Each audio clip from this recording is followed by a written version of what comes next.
All right, welcome back to the Authenticity Calling podcast, where today we're actually taking a break from life and we're in nature.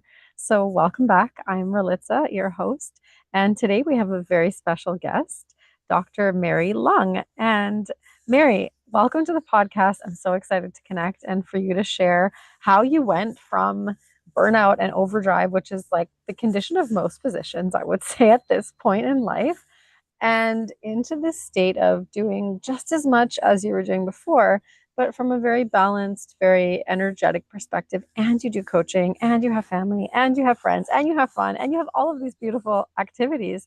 So, welcome to the podcast. So excited to have you here. Well, thank you so much for having me today. Absolutely. So you wanted to share your story a little bit about, how you used to live life and how it used to be pretty, challenging and how it ended up in burnout. And I think it would be really beautiful to actually highlight, what is it that you later on identified were those steps that you were taking that were actually leading to burnout. I think we don't talk enough about the prevention aspect, and so I think Mhm. that level of awareness of, oh, these are the things that I did, which actually created a space for burnout. So I'm just wondering if you're willing to go into that a little bit, or if you want to give us first a little introduction of yourself before we dive right in. Yeah, sure. And if I forget any points, just prompt me later. Uh, And thank you for the introduction. Um, I think it started off with a lot of us physicians, once we decided to go into medicine, we're like, okay, you know what, there's that path, there's that goal, and we would just, study hard, work hard, get the perfect scores and everything. And we just, get into medical school, get the training and all that. So I just followed the steps and mhm, I worked hard and got into medical school. I chose to be in the internal medicine residency because I really enjoyed talking to patients and having that longitudinal relationship with the patients. So then after the internal medicine residency training, I decided to get into hematology and oncology because I just want, especially the oncology aspect of things, I just want to be a part of that journey for the patients, especially during their very hard times. mhm, And so, I find that really rewarding to be a part of it, not just treating their diseases, but also really just to connect with them at a human level. mm, So that was the whole reason that I, wanted to help patients that way. mhm, And so fast forward to that, I finally finished fellowship. And then it's like soon after that I became an attending. And then I just found myself kind of just doing the same things as I was when I was a fellow. mm. And I knew what I was doing, except that I had more responsibilities. Mhm. There's like no attending to report to. I was it. Yeah. And the practice that I joined, it was a group practice with just one specialty, hematology, oncology. And soon after that, my schedules, were getting full. Mhm. And I found myself just going home later and later, Yes. and just doing the charts after hours, at Mhm. nights, and sometimes spill over, to the weekends. And I thought, well, that was kind of like normal Normal, for, exactly. Yeah. right? Normal. It was like expected. Mm, I was younger at that time, and I thought that that was just the normal rite of passage. I didn't really question it. And gradually, I just found myself that I lost interest in doing things outside of medicine. Like I used to mm, like to hang out with family, friends, doing outdoor activities and all those things. And I found myself that, well, first of all, I barely had time to do those things. yeah. And second, it's like when I had the time to rest, I really just want to be by myself. Mhm. I didn't want to really interact with other people. Mhm.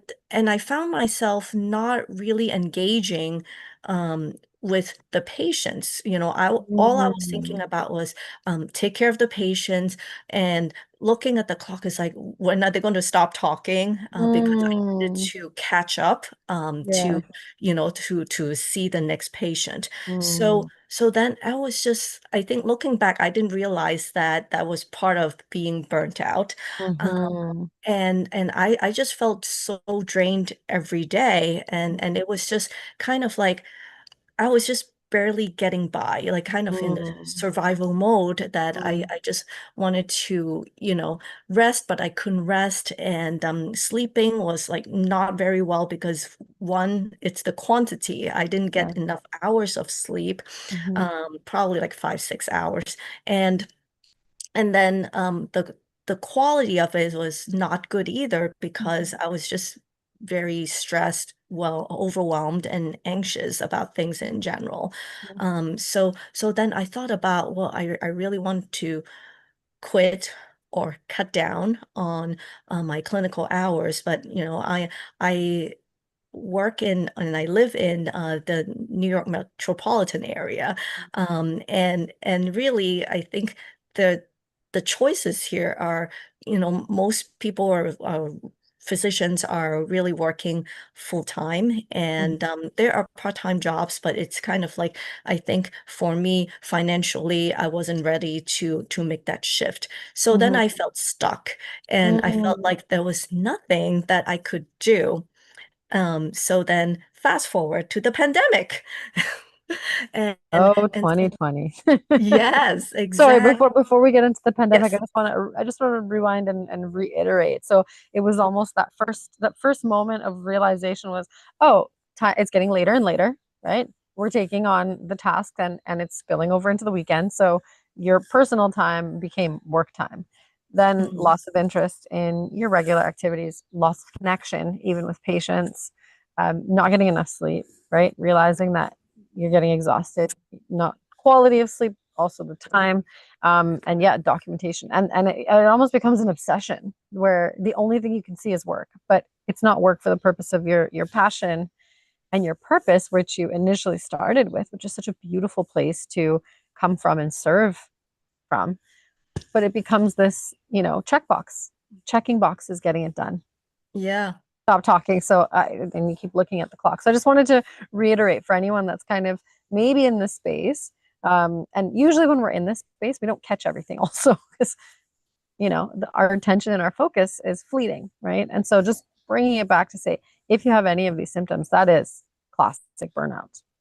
Exactly. And as you mentioned, it's like there was like trouble focusing and concentrating. And, I got distracted so easily, and like my mind was kind of like almost like racing, just thinking about different things, or just having different thoughts occupied my mind to figure out, Yes. oh, what do I do next? And then I go back and forth and couldn't really decide, Yes. what to do. And then that wasted more time too, right? So, That's right. That's right. And we call that, honestly, clinically, we call that ADHD, but the truth is, it is just an overworked, overstressed, overburdened mind, body, and spirit altogether, right? yeah. So thank you for bringing that awareness as well. Sorry to interrupt. Fast forward to 2020. Not at all. So yeah, fast forward to 2020, the pandemic hit, and of course, no one wanted that to happen.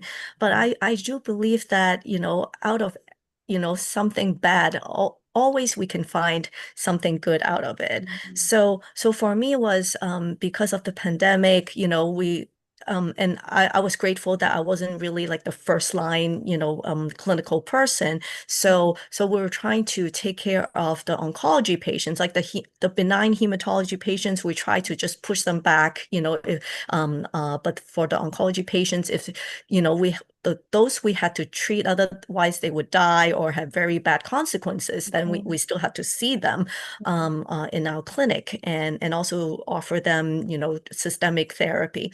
So I end up seeing a third of the number of patients that I used to see Mhm. for a while.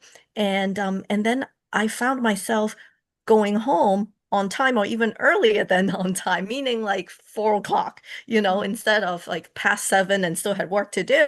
And Mhm. that was wonderful.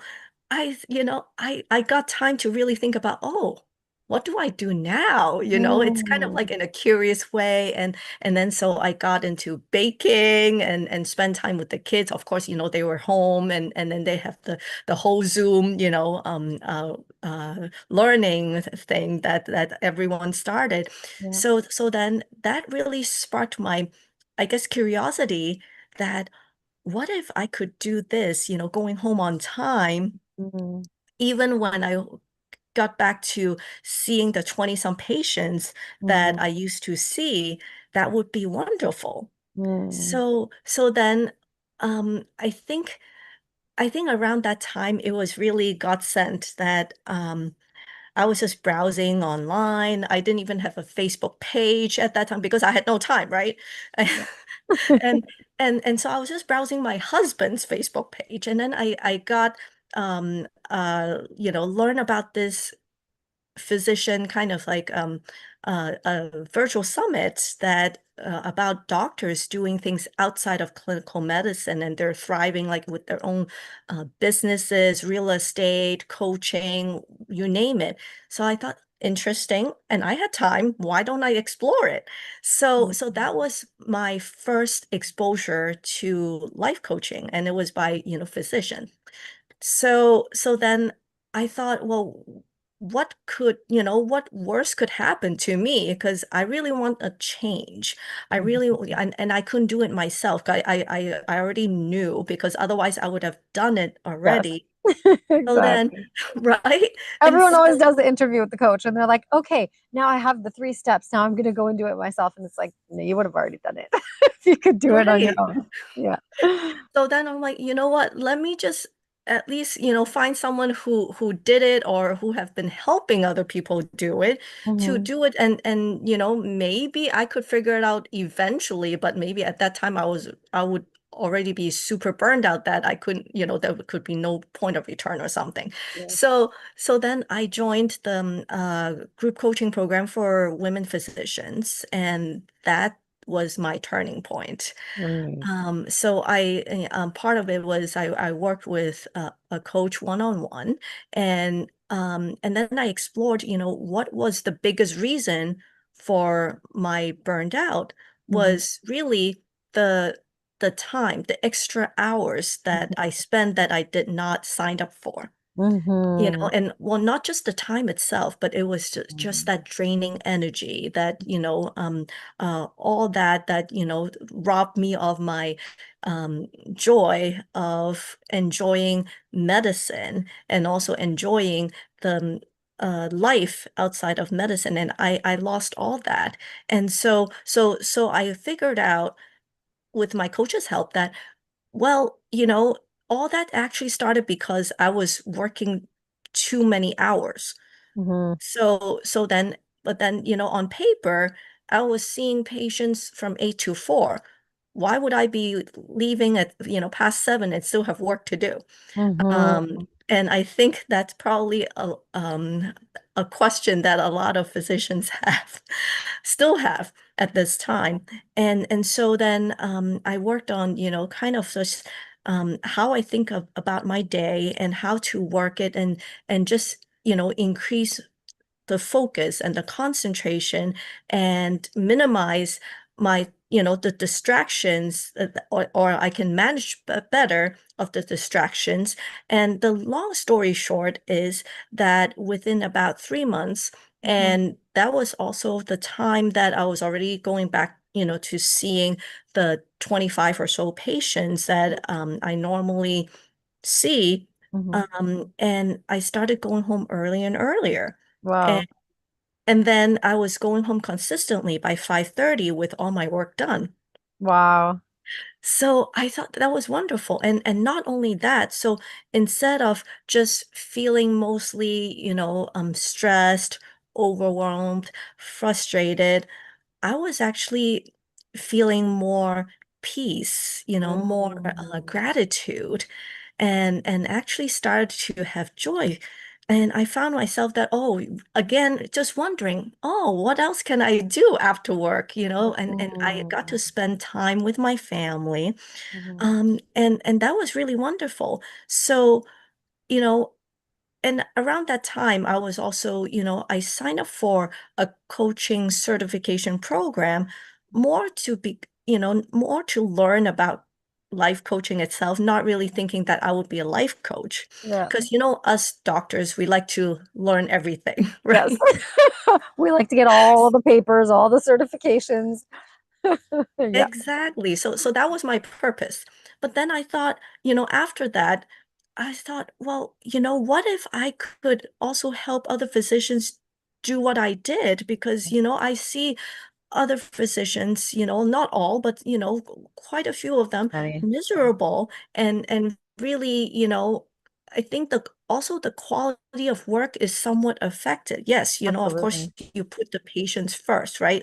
And then you forget to put yourself first to, to take good care of other people. Yes. And so then I decided to, start my own coaching practice to Mm. help physicians to really just reclaim the time and to get back some joy in life and in medicine. So here I am, still doing that and still working full time, and I'm really just enjoying the way that I'm working right now. I mean, if you ask me 5 years from now, are things going to change? Probably, but right now where I am, I enjoy the balance, the harmony that I have, with my clinical work, with the coaching practice, with the family and friends that I have. And this is really the shift that I think, you know, I would say no money can buy, but at the same time, it's like, the money I invested in coaching Mhm. is just really priceless. Wow, wow. I really, really love the way you put that because it's true. A lot of times we make excuses not to invest in ourselves. We'll put that money, and honestly, money is just an energetic exchange. We work, we earn money. We take that money, we spend it on other things for a service or for a product, or, and so it's so interesting that you're right. Many, many people, and I'm guilty of doing that, when I had, graduated, hadn't done residency. I was in the middle of things. Everything was just, and then 2020 hit, and I had to make a decision: do residency in the middle of a pandemic as a single mom, or invest in actually furthering my skills, knowledge, and education. I was thinking about getting a naturopathic degree, actually. And then everyone I interviewed at the time said, if you don't know business, don't do naturopathy because it's mostly business. So I thought, oh, okay, what can I do in the meantime that teaches me again a new skill, certification, something that I can, Right. knowledge that I can gain and wisdom and really learn business. And that's how I ended up learning about coaching as well. And as Hmm. I saw the transformation in myself and everybody in my cohort, I thought, this is medicine. Like, this is true healing. This is getting to the core and to the root of the things that actually cause dis-ease. And I thought, this is my way, that I have to do this. And so, yeah, it was very interesting, but it wasn't until that slowing down happened. And so I'm just really glad that you mentioned, first of all, that need to like slow down and recognize and check ourselves. And then Yes. the investment, taking that time and energy. And honestly, no matter what you invest in coaching, and some coaching doesn't work for some people, right? And that's where you really need to be very picky and choosy about who you decide to work with, making sure that they are actually qualified as a coach, because there's tons of coaches on the market right now, and not all of them have taken all the steps to qualify and had their own personal transformation and experience, or had enough clients to be able to speak to kind of all the issues. But being really intentional about who you choose as a coach is so important. But that investment, no matter what it is, always has such a bigger turnaround and impact in our lives. And I've seen it time and time again. And so thank you for highlighting that, it is important. And what you said earlier, if you were going to be able to do it on your own, you would have already done Yeah. it. Right? So, yeah, and I'm just so grateful that you're doing this work. It almost sounds like a miracle that you're able to go back to as many patients as you were seeing before, and to be able to do coaching, and to be able to have time for your family and your passionate pursuits. And that's something that I like to really highlight for people, is that when we're able to do the thing that we're really passionate about, that we really have that passion is an energetic state as well. We think about earning and money as, the exchange for our time and our energy. but passion is something that actually is it's like earning. When we do something we're passionate about, it actually fills us up, and it's almost like it slows down time. Like we almost feel like we have more time as we do more things that we're passionate about. So a Yeah. lot of like, and a lot of companies unfortunately don't allow their employees, whether you're a physician and you have a full-time practice and you think there's no way I could take on more, or if you know you're an employee at a corporate company, or if you have your full-time or part-time, a lot of companies will not actually allow their employees to have a side gig. But the truth is that when you're doing something you're passionate about, and you can do this as a hobby, it doesn't necessarily have to earn you money. But choosing something to do that you're really, really passionate about, it brings back so much of that vitality into your career, and it helps Yeah. you to become more creative and just think outside the box and to be able to focus, not to get distracted as much. So yeah, that's the whole tenet of P3 alchemy. It's passion, purpose, potential. So I just love the way that you share that, you know, you're able to do it all now and you're doing what you love and you're passionate, you're connecting with patients again. That's amazing. And you're going home on time. And what you said is so true because I feel like, every time after I coach a physician, it's like I don't feel drained, I feel more energized and I'm even more grateful because I'm like, oh, this is like the thing that I can help them with and it just really wants me to do even more to help, other physicians and other people too, because I mean I do coach, non-physicians. I mean, my focus is physicians, but it's like I'm glad to help anybody. Yeah. And I think that yes, when you're doing something that you enjoy, it doesn't feel like work. No. And it also kind of spills into other things like, back to my clinical medicine. It's like now because I gain back my, my time, the energy, I have that mental capacity to really connect with the patients. Mhm. Like we'll have small talks, like we joke around. I mean, yes, medical oncology, it's a very serious thing, and not to say that I'm serious about the patient's diagnosis, but I am also, being somewhat lighthearted about it, and Yes. and I encourage patients to view it that way too, because it's like, if you find something kind of like you can laugh about, you can, really talk to people about, it's just so much better that way. That you can uh just live life in a lighter way, because you're already burdened with, your disease, your probably side effects of treatments. So I think that's a very important thing too. Absolutely, absolutely. Thank you for highlighting that. So important. And it's amazing that you're able to make such a difficult time for people lighthearted, and to be able to really connect meaningfully is one of the most important things, because you do have to make really tough decisions in that time. And if everything is so serious all the time, both for you and for the patient and for the families that are caretaking for them, it makes decision making a lot easier too. So I also find, like, I talk a lot about energy. And so if you bring that energy of renewal and that lightheartedness and that sort Yeah. of, like that part of life that's a little bit more playful, regardless of what your situation is, it helps people to actually get that clarity and really to be able to come from a place of not fear, but really Mhm. like what's possible now, right? Because at the end of the day, we all Yeah. have our challenges and our struggles, whether it's a medical diagnosis, whether it's, family issues, whether it's financial issues, like there's always something as in the human capacity to kind of worry about and go down that fear rabbit hole.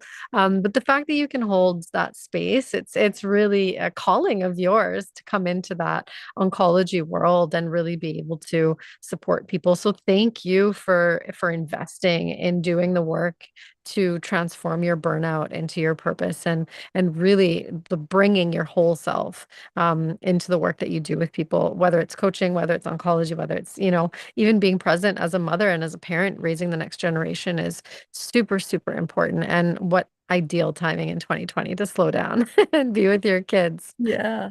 Yeah. And I think what you mentioned is so important, like being present because, a lot of times we're just rushing and rushing and rushing and without really the pause to slow down to see, hey, what are we doing and kind of connect to our purpose, to our Mhm. why. It's Mhm. like, so for me, for example, it's like I want to go home on time so that I can spend it with my family. Or, Yes. kind of like just enjoy life, right? So, like for me, also like I think it's important to also share with the audience too. It's however busy you are, just remember to take even just tiny little breaks, throughout Mhm. the day.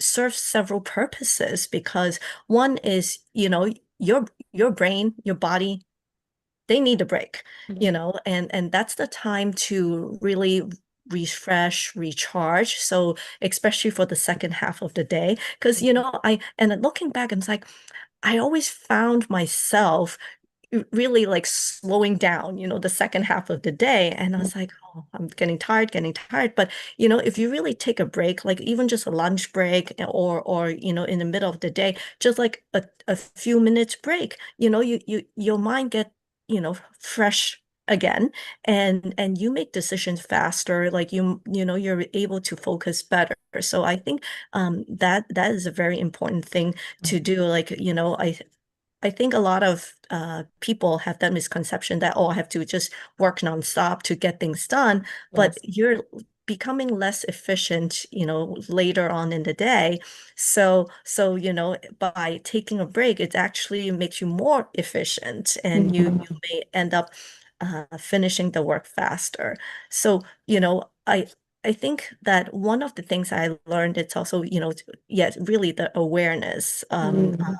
of ourselves, right? And I think just to realize that what I'm thinking that is affecting how I feel. And of course, we human beings are emotional beings and Mhm. we act differently when we feel, say, happy or angry or, any of those Mhm. emotions. So I think just realizing those things are so important. And also, I I think another thing that I learned is, and I share with the patients too, it's, there are two categories of things in the world. It's things we can control and things we cannot control. Mhm. Yes, So for things that we cannot control, no matter how much you argue with it, it's not going to change. It's just going to drain your energy. that's right. So kind of like just accept the things that you cannot control, but not to say that you don't do anything about it, but just Right. to say that, okay,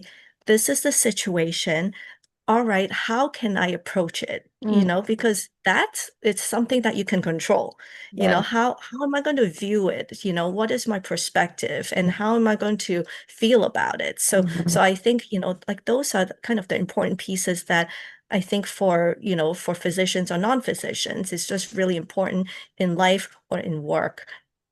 Yeah, I love that. Thank you for sharing that. And usually at the end of the podcast, I always ask, what is a pearl that you want to give? And you've given so many during our conversation. I absolutely love that. Again, if you're a physician and if you're listening, and if you don't take your lunch, I'm going to put out a call to action right now.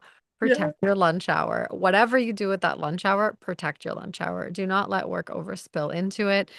Even if that means like, going into a room and taking a 15-minute snooze after your lunch, and even if it's only a half an hour lunch, it makes such a big difference. Thank you. Yes. Because most physicians I know, right now I work in healthcare transformation and we're always trying to book meetings for physicians. And, it's a very big level of awareness that I'm having is that the number one thing you identified is that extra thing that you take on that you didn't expect you had to do. And I'm like, "Ooh, that's what we ask people to do all the time, like another meeting and another, working group and another, moment of reflection and feedback." Thankfully, ours are very productive and we actually where it's not just meeting for the sake of meetings, but it's really Mhm. taking that physician time and using it meaningfully. But I just have this really strong level of awareness as you said that. I was like, "Ooh, how do we limit that?" Yeah. Protecting your lunch hour is one thing. Do not give that away for an extra meeting. Keep it, hold on to it, hold it sacred. Right. Do something meaningful for yourself during that lunch hour. I love that. Thank you for sharing that. And yeah, if there was one thing that you want to leave the audience, but then and before that, actually, how can they find you if they do want to work with you? Because I know there's going to be many people that hear this that are inspired to say, I need that in my life. Like I need to do what Mary did. Where can they find you? Yeah. Well, first of all, I want to say, well, thank you so much.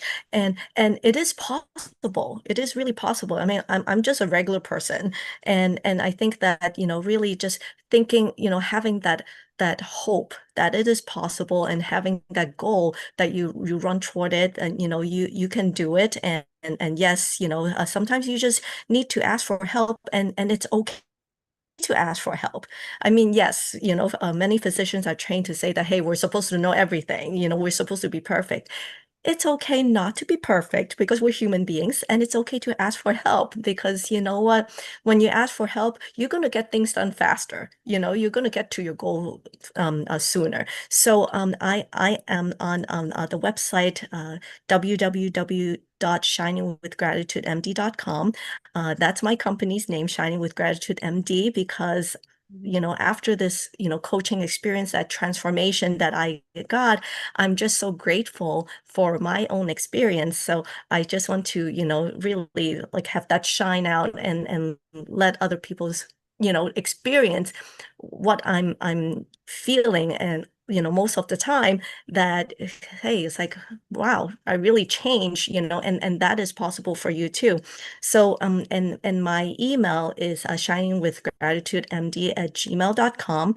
You can also find me on Facebook, Mary Leung, and LinkedIn, Mary Leung MD. Beautiful. Thank you so much, Mary. And again, thank you so much for being on the podcast, for sharing so many of these transformational tools that people can actually just take and apply right away. So, yes, you can apply these tools, and it's really helpful to have a coach and an accountability partner and somebody to check in and make sure that you're doing it in a way that's actually unique to your situation. That's the whole point of having a coach, and especially working one on one. That one on one container Mhm. is really powerful to help to reflect back to you, this is what I'm hearing, this is what you're saying, and this is what you're doing, and this is what your desire is. So how do we get to that desire? How do we get to that state as again as efficiently as possible, and to have that accountability partner to check in with you the following week and say, so how did you do? And a lot of times we will set a goal, and especially when we're burnt out, it'll just go to the wayside. Tomorrow you forget about Yeah, it. So so important. So please, if you're feeling inspired, reach out to Mary, get some coaching, get that support system and network. And something else that you said that I want to highlight and remind us all as physicians, as women, I think we also do this very often, is we have to do it all ourselves. But teamwork is so yes, important. And we really don't learn that in medical school. We learn that we're on our own. Even if you study in groups, a lot of people, when it comes down to the exam, everyone's on their own.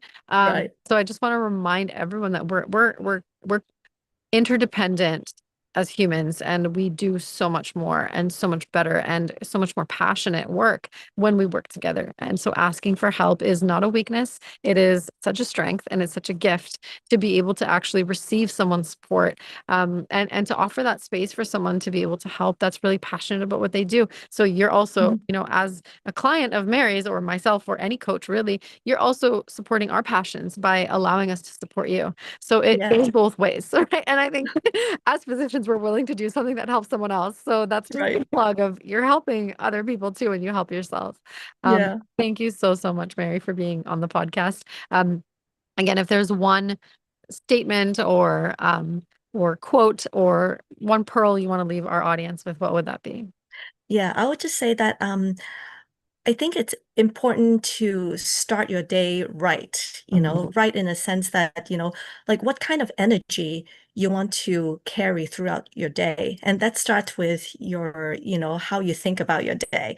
So I always share that, you get to choose what you think, in the morning when you get up, your default thinking may be the, oh, it's another day. I really don't want to go to work, and it's okay to think like that, and at the same time, it's like, all right, you can say that, okay, this is what I'm thinking right now. And I can think of it a different way. Like, so for me, it's I always say to myself, you don't have to say it out loud, you can just say it in your heart that for me, my sentence is today is going to be a good day no matter what happens. Because then, I take it into account of the surprises that I don't really want, especially on a, clinic day that, really like patients can be sicker than you think. They may have other complaints that you're not accounting for. People may pass out in your office and, like no electricity, anything, right? So, but I'm going to just make it work for me. So I just invite everyone just to come up with a sentence that is going to be helpful. You can say that today is going to be a manageable day, or I'm in control of the day, or anything that is helpful for you but that resonate with you. So if you want to borrow my sentence, great, but just find something that works for you.